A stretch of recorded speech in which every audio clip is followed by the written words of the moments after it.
Okay, I'm going to go over a little forecasting stuff. Pretty simple stuff, but here's a surface map for April 14th, 2012, an outbreak in Kansas and Oklahoma.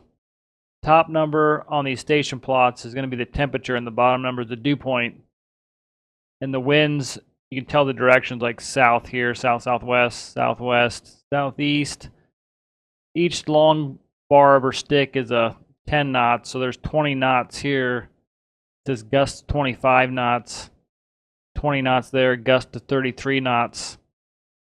And then when you look at the numbers, you see that's the pressure readings. And if it's a 9, you got to put a 9 in front of it. So it's 992.9 millibar here, 988.4 there. Whereas if you get higher pressure, you have to put a 10 in front of it. Like that says 057, so it'd be 1005 millibars, 0.7, 1005.7. Or here it says 030, so that'd be, put a 10 in front of that, that'd be 1003 millibars. And here's another 999, so that'd be 999.9 millibar. Kind of tricky, but not too bad. And you can see all the station identifiers, like Concordia, Kansas is C and K. Start memorizing all of these after a while. Anyway, you can find the surface low pressure areas forming in here because that's your lowest 988 millibar, whereas up here you're 994, 993, 990, 991, 992.4. So basically your surface low is deepening in here. And you can look at the dew points, 45, 46. Then you get over here and gauge 66, 65, 67. Then you're back over 41. So the dry line is right in here. You can see there's southeast winds ahead of it and sort of south-southwest behind it, gusting to 50 knots out here. Because when you're talking 988 millibar, you're getting pretty low pressure. We pointed out roughly where the dry line is, right through here. Dodge City's 49-degree dew point. So it's right through here, trailing kind of down this way. But you can also see the warm front on here by these south winds hitting these east winds in Nebraska. It was cold there in the morning. You can see it hasn't warmed up much. It's only 57 central part of the state. Low 70s down here. But the thing to notice right now is just the orientation of things. You don't have a crashing cold front yet. You have a nice balance. Everything's nice and directed. Southwest behind, southeast ahead, east along the warm front. It's got a nice round low out here. Whereas if it was a cold front setup, it'd probably be an elongated low. And it's just a bunch of cold air and north winds behind the cold front. A lot of times ahead of the front, it's just weak winds. So this is a good setup where you got a deep low, deepening, good flow on the warm side of it. That was a big time setup there. Now I'll go on over to troughs and their orientations and how that can affect this. Here is a 500 millibar chart showing them a mid-level trough. Now notice orientation of the axis. Here's the dip, so here's your storm, your trough. This is the axis of that trough. Notice it's pretty much north-south. This would be called a neutral tilt trough. Here's another 500 millibar chart for a mid-level trough. Now note the orientation of this trough. The dip is towards the southeast and the open end towards the northwest. This is called a negative tilt trough when it's tilted this way. Generally bigger severe weather producers. And here's the third orientation of a mid-level trough, 500 millibar again. Notice how it's slanted, not really neutral, not negative, it's slanted faces towards the southwest. This is called a positive tilt trough. Often these are more cold front oriented, where you don't have a good surface low. You just mostly have a crashing cold front. We'll touch on that here in a bit, but it's not as good for severe weather to have cold fronts. Here's that positive tilt trough again. I'm going to show it as it comes out and then the surface pattern with it. You'll notice the stronger winds are all on the east side of the trough. Usually with these positive tilt troughs and all the stronger winds on the east side already, it's the surface low out here on the plains is weak. You probably just have a cold front. You usually want a stronger jet on the back side. It indicates the trough's still going to dig and it's strengthening. You usually have a better surface low when you have that digging, stronger jet on the back side. Now watch as this comes out. It actually goes, it tries to, it tilts neutral as it comes out here. See how that, as it comes out in the plains, the orientation isn't so positive, it's more neutral. But still, all the strong winds are already on the east side. There's weaker on the back side. What you wound up with was a cold front more than a nice surface low. That's so often the case when you have a positive tilt trough. I'll show you the surface pattern now. Now here's the surface pattern with that positive tilt trough that was coming out. You can see, unlike that other one that had the nice surface low out here with the balanced warm side flow compared to the back, this one has all cold front flow. I mean, it's all northwest winds. And on the east side, on the other side of the low, which the low is around here, they're weaker winds, 5 knots. I mean, there's not much of a surface low. It's just a crashing cold front. If you look at the pressures again, 181, that's, you got to put the 10 in front of that. So that's 1,018 millibars. That's not a low pressure. There's 1,017, 1,017, 1,014. You want something in the 990s generally or lower. So it's a weak surface low, not even hardly a surface low. Just a crashing cold front with that trough orientation. You want that jet digging on the back side of the upper trough we were showing out there. Because as that digging, you got inducing a deeper surface low out here. Trying to explain height lines real quick. It's 500 millibar map, big trough in the west, ridge over here. You don't want to be underneath the ridge as there's sinking air underneath the ridge. But these lines are not lines of different pressure like at the surface. These are the height lines that 500 millibar pressure is. Because as you go up from the ground, your pressure gets lower and lower as you keep going up. But 500 millibar, you can see each of these lines represents the height above ground that 500 millibar happens to be. So back here underneath the cold upper low, you got to add a 0 behind the number. So it's 5,460 meters. Whereas out here, see this number 5,700 meters. Kind of hard to see on here. The purple are the actual stations, the balloons that went up, like North Platte, Omaha, Kansas City. So, like Omaha, the 500 millibar pressure was at 5,790 meters. Anyway, that's the height lines. Just, you don't need to know all these numbers and stuff. You can just tell when they're lowering as the system comes in. If you're looking at a surface boundary and target over some area, you can see if these are lowering, if you're getting towards the trough center or not.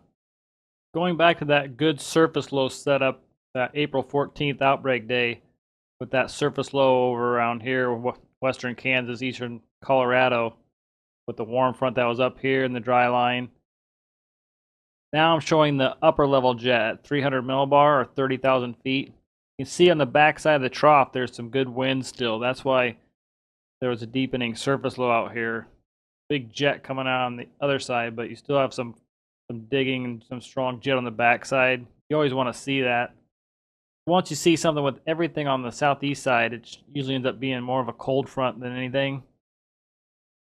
And also, you want divergence aloft. You spread out the air aloft, it has to draw in air below, so it's part of the lift that helps the air want to go upward.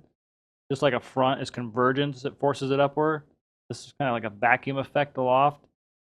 And these jet streaks like this is 135 knot right through here.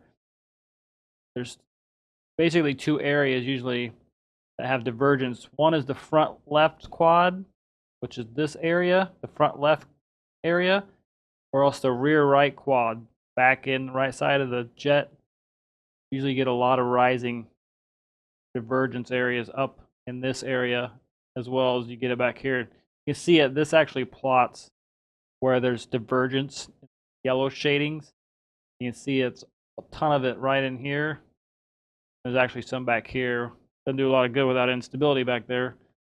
But up here it does, and as this comes out, this is also your, of course, your venting of your storms. Once they fire, it helps them vent. I want to show something again real quick on soundings and moisture depth and temperature dew point depressions. Here's North Platte, Nebraska. Temperature 79, dew point 62, so the temperature dew point depression isn't very big. But then if you go down to Norman, Oklahoma, is 100 degrees with a dew point of 65, so that's 35-degree spread compared to 17 in North Platte. This is June 19th, 2011. A big storm rolled across southern Nebraska. So I'm going to show you the soundings of these two weather offices. Now here's Norman, Oklahoma's sounding for that evening at 7 p.m. with the hot. Remember they had the hot temperature, 100 over 65 for the dew point. And again, the sounding starts at the surface down here and it goes up. The top of the storm will be up here around 45,000 feet probably if there was a storm. All your CAPE is in here again. But now at the bottom, this is your dew point line, the green one, and your temperature line. And then on the graph, the temperatures go like this. So you're at like 36 C or so down here for the temperature. Obviously, there's 100 degrees there, so it's hot. But notice how far apart they are because your dew point's a lot less. So you can see your temperature dew point spread on the sounding too. And this is important. Further apart they are, the bigger the temperature dew point spread, that whole moisture depth up several thousand feet in the low levels. You can see your moisture depth right here. But that's a big spread. And what happens, again, if you get precip falling into drier air, you get more evaporative cooling. And that was bad for storms. It generates a lot of cold air. You can see this. They kind of call this the inverted V sounding. These are pretty far apart. Often these will touch up here, but they'll spread out like this down at the bottom. Where it's just a lot of dry air down low, relatively speaking. Now watch when I switch this to North Platte. Watch that gap. See how much closer together they are? Just because that's your surface. You can see that the spread isn't very far apart. You can see this on the sounding. It's real important to notice on the soundings because if you see a sounding with a big spread, you're gonna have a high base for starters because of that temperature dew point spread, and you'll also get a lot of evaporative cooling when precip falls into that drier air. So it's real important to notice that. Oklahoma, North Platte. Also on these soundings, you can see what's called convective inhibition, which is abbreviated as CIN, right here. And remember, this dash line is your virtual air temp. Piece of air that's going up be about this temperature as it cools. So again, if it's warmer than the actual air temp that was recorded, this is your CAPE. That's your instability because this whole thing is warmer. Your piece of air is warmer, so it's measuring the difference in there as your instability in the air. So that's CAPE. But in this area, you can see where the virtual air is actually colder than the air that it measured. So that's your negative instability or convective inhibition that you have to overcome. Is this area in here? The Storm Prediction Center, for some reason, they use two different ways to calculate a virtual temp. That's why there's two dashed lines here. But basically, it's same. It's close enough to the same here for this purpose. You can see this negative region here where the air temp is warmer than the virtual temp.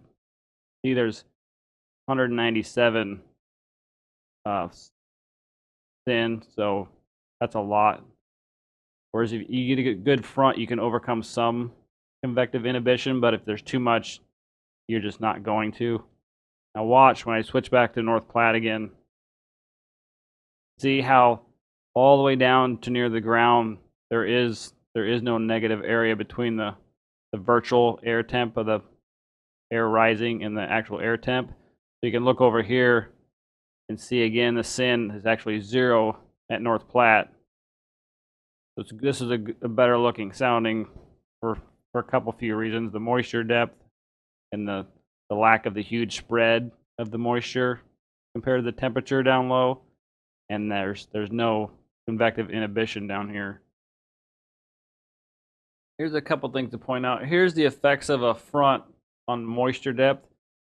See, you can see all the deep moistures clearly right here. A front had just came through the Texas coast, and it was a weak front. I mean, really weak. Kind of stalled out, but you can see it cleared out all the moisture up here. I'll show this on the sounding. Here's the effects that show on the sounding from that front. This is from the day before at Brownsville, Texas, clear down there on the tip. You see the moisture depth really pretty tall. It goes clear up here, almost 850 millibars, just a little bit below.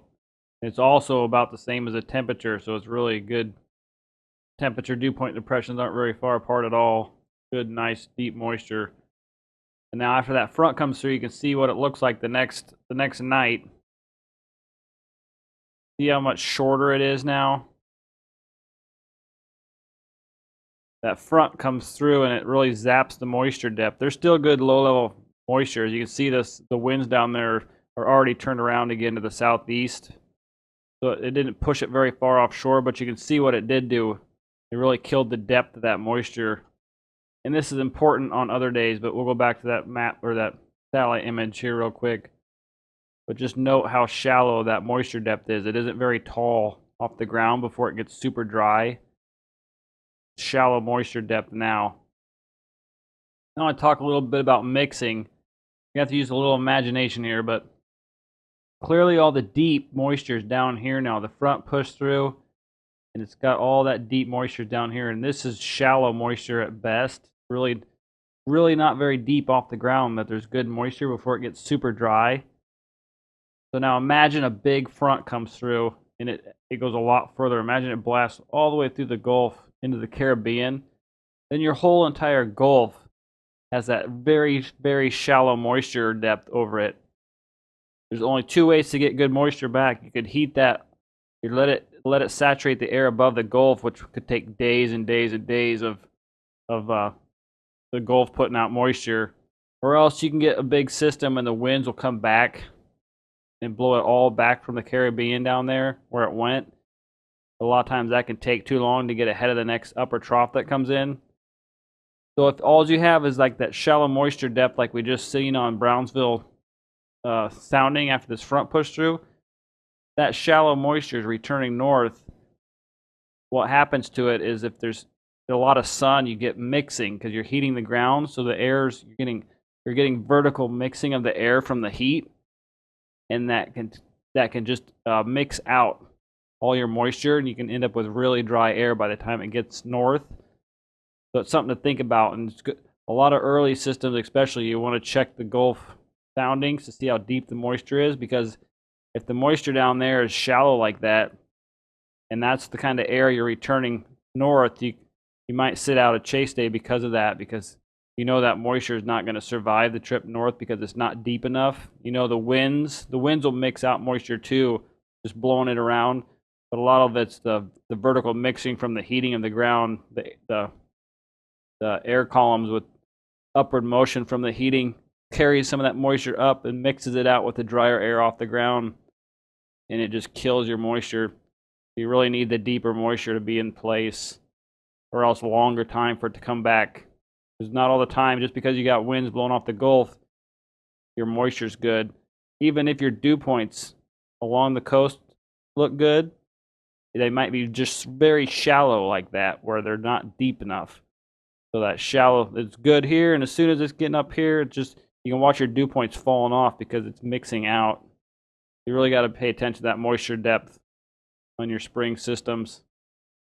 Here's another very important thing regarding moisture depth, just good and bad patterns. This is about the worst thing you'll see in the spring, and sometimes patterns get stuck in this repetitive cycle that ends up with the same thing. See, you have this humongous trough, this big storm on the eastern half of the U.S. So your big upper low is spinning like this. Your warm air might be coming up over here, but you've had a cold front that's dove through here. Probably a very big bad cold front. So this big storm causes this big front to go crashing through the Gulf, clear into the Caribbean. I mean, it can really push all your moisture out there, and then it lifts up here, and then your air might just be stagnant and never really return too hard. So you just shot all this dry air over the Gulf. You have shallow moisture forever sometimes, and then what can happen is this one can exit, and you can have another one dive in from the northwest and come down and fill in again, send another front through there, and it can clear out, for the next 2 weeks. You can see one of these do this, and you can know there's no good chasing for a couple of weeks probably until you get it. You need a big storm to just get deep out in the west and just let return flow come back to ever get your moisture. And sometimes it's close where you'll get this one to leave, then the next one's coming in. It's been drawing air, but it's been drawing dry air off the Gulf, and then some of that moisture is returning from the Caribbean, and then the Gulf's just regenerating too. But sometimes that moisture is almost up into place for your big next upper low, and then it's just not in time, and that next low does the same thing, sends your front back through. The pattern can get stuck in those cycles. They're really bad sometimes.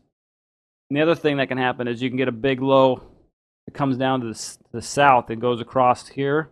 That'll really screw your Gulf up for a while too.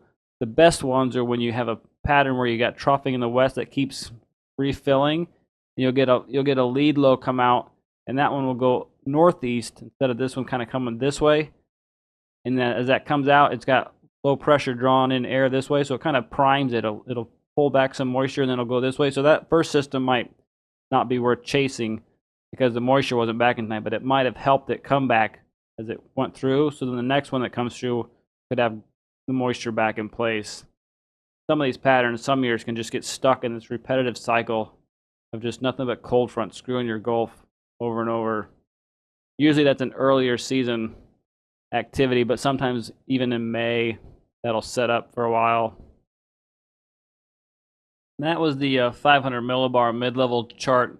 Here's a lower level, kind of like your low-level jet height, the 850 millibar height, where your moisture is down low. You see that big low, and even your low levels, all this dry air, northwest winds came plowing through. You can see the higher dew point air charted on here, and these green lines out here. That front blasted through, and all that good moisture, the deep moisture, is clear out here now. This whole area of your Gulf is just dry now. All that front just blasted through there. So you're going to be a while till this regenerates. Here, I'll show you the surface now. This was May 12th, 2006, by the way. 2006 was a really bad year. The pattern was just horrible. And this is the surface pattern, the same time as the big upper lows out to the east, and that front went through the Gulf. The same day, you can see the northwest wind still up here underneath that upper low. This is your surface again. But look at the Gulf. The Gulf is already returning. You already have winds coming back off the Gulf, but it's just blowing dry air back. All the air over the Gulf is dry now. You can see the dew points 51, 55, 52, mid 80 temperatures. But look what happens to that air. It's 51 here on the Gulf, but it's 37 already by there. 41 degree dew point. None of that air is making it very far back in, and it's already horrible even along the Gulf. So either the Gulf's got to recharge for days and days and days to build up, a few thousand feet of moisture depth, or else the system has to come in from the west, and it's got to draw all that air back from the Caribbean down there. Here's another way to zap your moisture badly for storms. You got a big trough out here. This is the low levels. This is 850 millibar, 6,000 feet or so, where you want your moisture. But even on there, you can see there's a big trough out here, and a lot of these will send out smaller troughs, shortwave troughs, and you can have a lead one come out, and then another one digging in behind come out, get a couple good rounds. But sometimes that lead one comes out, and it'll bring drier air where you don't want it down low, and that can scour out your moisture from above. And that's kind of what happens here, where you can see that the low-level moisture is all right in here, the green areas. You see the winds, this big, the first low comes out and dry air comes in behind it just off the surface, and that's eating down into your moisture. So your dry lines in Kansas, you got good low level moisture, but this dry air just off the deck a ways can eat down into that. And so as the next one's coming down and strengthening your surface low again, it's part of the dry line can have a bunch of dry air just above the ground. It's kind of what happens here.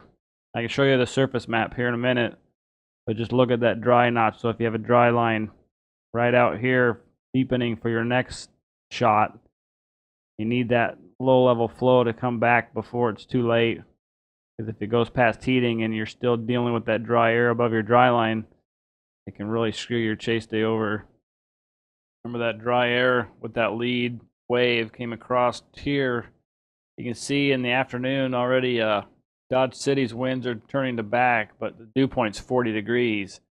All that scouring kind of went out here. You got it in your surface boundary. Your dry line is going to reform as the next one deepens out here. You're going to get a new surface convergence with the dry line out here, but all the good moisture is going to be just a little bit east of that. You got to get that moisture back up against the dry line before it's dark again. That can be a problem. Just sometimes that'll stay veered all day, where you can have a dry line out there, good low level convergence along it, but it's getting eaten away from above by a veered low level jet or veered winds off the surface, bringing in drier air that kind of mix down and eat into your moisture. You got to watch that too, just that how the winds are off the ground. It's better to have a southerly 850 jet than southwest. Sometimes especially earlier in the year, your moisture depth isn't quite as tall, but sometimes that's not a big deal. Just you can see all that on the soundings if you just look. See how things look. Here's what amounts to generally another bad sort of setup. When an upper low closes off, and oftentimes when it closes off like this, it becomes vertically stacked to the lower level lows. This is the mid levels at 500 millibar, 18,000 feet or so. You see how the wind's coming around. They're all in a circle. Then the warm side would be over here, and a lot of them are going from the south or even blowing towards the northwest. And then if I click to the low level low, the 850 millibar low, you can see they're on top of one another. And it's hard to get shear. Even if you look to the east, look over Arkansas here. If this was a good instability day and there's a bunch of instability out here, look at the wind barbs at, let's see, this is 500 millibar and then down to 850, the low level is all the same direction. The system's vertically stacked, so your wind shear usually isn't very good once they become stacked like that.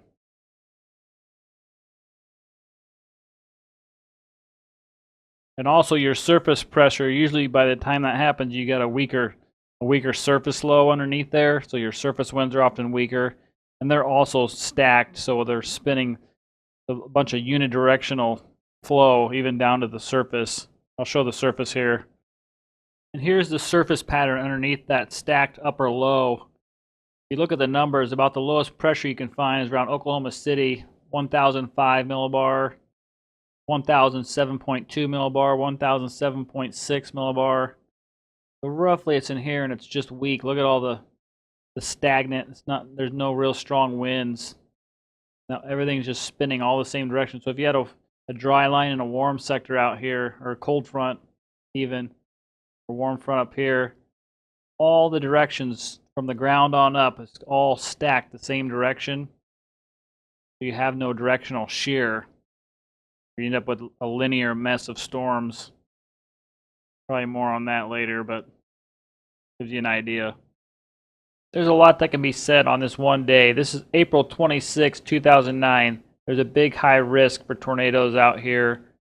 It's basically a tornado bust because there's only a couple reports, a couple tornadoes out in this area. There's like a 30% hatch from the Storm Prediction Center right through here.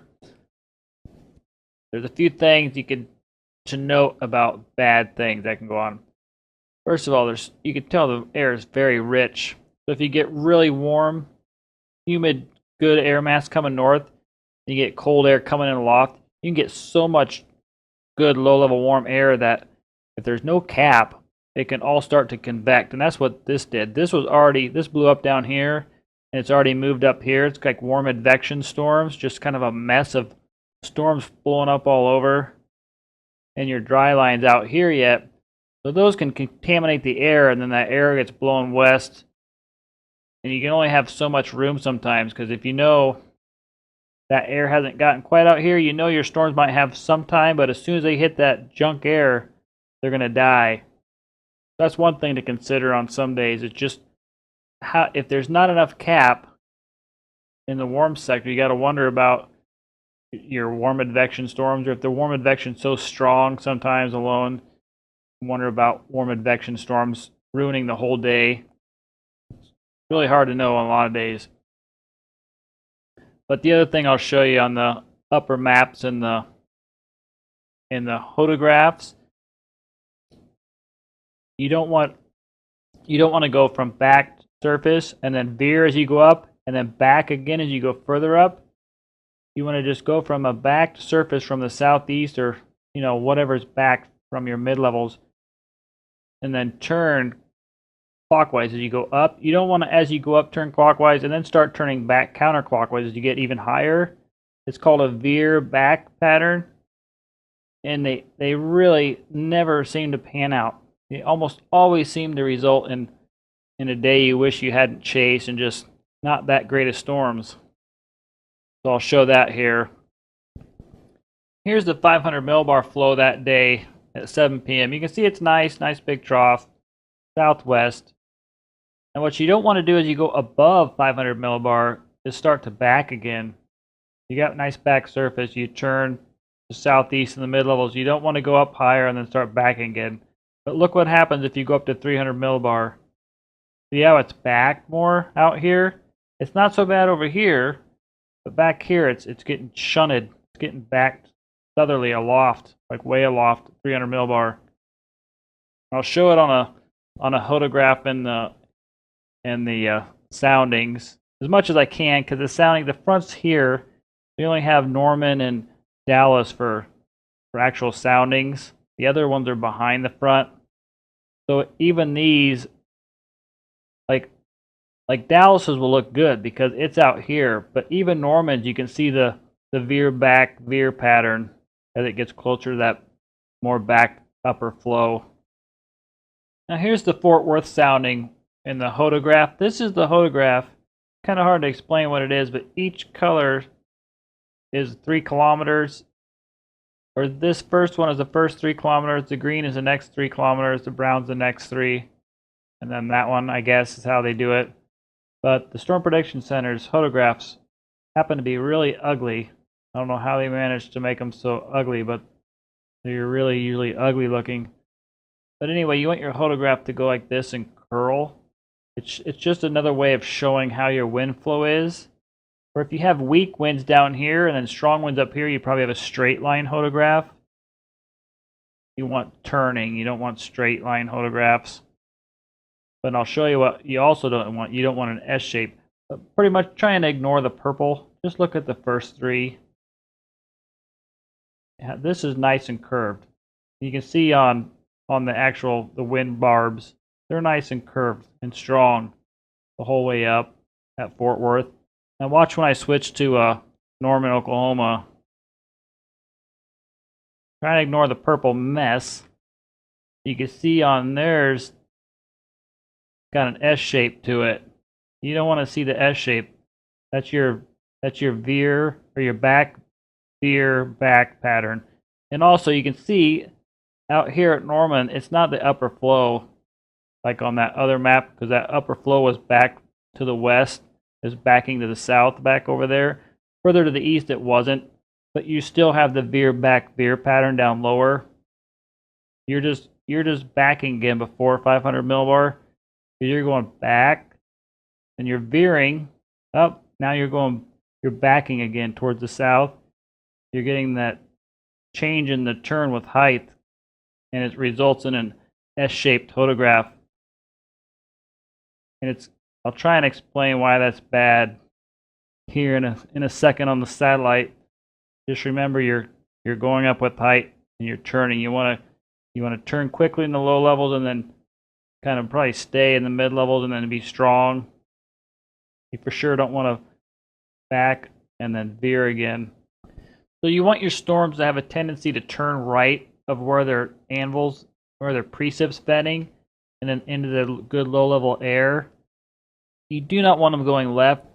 If you ever see a storm going left and its precip's kind of coming southeast in front of it, it takes it so long to organize because it's going this way and its precip's kind of contaminating the air that's trying to get up into it, but it ain't happening because it's going the wrong way. Whereas if it's going right, it'd be going right into the good air and the precip would be staying to the left. So if you're going left, your precip's staying to the right and you're going left of where that precip went, it just doesn't work. And that's what kind of happens with that veer back aloft, then or that back at the ground, veer, and then back aloft again. That area that's backed aloft again is trying to make the storm go left. So you end up with that problem. And the storms always seem to just struggle forever when they have that going on. Many times you'll get two supercells really close to one another and there's a problem and you don't know which one to pick. It's really a tricky thing to know which one to pick because your back one, your updraft's here on that one, your updraft's here on this one, and the vented rain is getting blown into the back of the other one. It's called seeding. A lot of times on lines you get that problem where each updraft's pouring in rain and the updrafts next to them. So you don't want that. But then also, so you would think, okay, the back one would be good. Sometimes the front one, it depends on which way they're moving, but the front one can really screw up the air as it moves through and leave some air, cold outflow behind. And sometimes the back one will eat that. You don't want that. So it's tricky. You got to know how the flow is, which way they're moving. But I'd say if they're separated, I'd almost always pick the lead one. As long as they're not completely, as long as it doesn't get seated directly by the back one. If there's a little separation, I usually pick the lead one. Because a lot of times they'll have an RFD, behind this that comes off. And it kind of screws up the back one. It comes, it comes blowing back this way around the storm and the cold outflow goes south while it's still got good inflow. Because it's got the good inflow, but it can screw up the inflow of the one behind it. So usually I'd go for the lead one. But if they merge, it seems like the back usually ends up taking over. But the problem is usually they don't merge well. Once they come together, you end up usually with a blob or just outflow dominant mess and just usually a line of storms. This was a crazy case where we were on this near McCook and a shelf cloud comes south pretty much off this. There's a big long wall of outflow. It comes down and you're like, oh, and you could not see this one anymore because it just went right in front of it. And we went south and it just looked like it was done. Started driving home. A little bit later, we got some views out the window as it came out of some low clouds, and the thing was insane. I'll show you what happens on radar here, because usually they don't merge well. Usually you get a big mess. You don't end up with the lone supercell after they merge most of the time.